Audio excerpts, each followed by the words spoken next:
কামাই করা।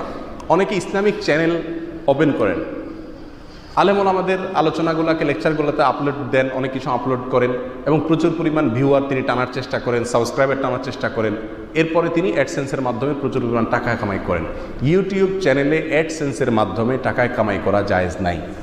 কেন জায়েজ নাই? তার কারণ হলো ইউটিউবের চ্যানেলে আপনি যদি অ্যাডসেন্স অপশন ওপেন করেন তাহলে সেক্ষেত্রে ইউটিউব কর্তৃপক্ষ বা সংশ্লিষ্ট কর্তৃপক্ষ যে অ্যাডভার্টাইজগুলো দিবে এই সব অ্যাডভার্টাইজ বৈধ অ্যাডভার্টাইজ না। এখানে নারীর দেহ প্রদর্শিত হবে, এখানে মিউজিক আসতে পারে, এখানে হারাম জিনিসে অ্যাডভার্টাইজ হতে পারে। আপনার চ্যানেলের মাধ্যমে আপনি হারাম অ্যাডভার্টাইজে সহায়তা করলেন। আল্লাহ বলেছেন তাআওয়ানু আলাল বিররি ওয়াত তাকওয়া ওয়া লা তাআওয়ানু আলাল ইসমি ওয়াল উদওয়ান। অন্যায়ের কাজে সহযোগিতা করা অন্যায় কাজ করা সমান। বিধায় আপনার চ্যানেলে এই অ্যাডসেন্সের অপশন ওপেন করার মাধ্যমে অনেক হারামের প্রচার আপনি করছেন।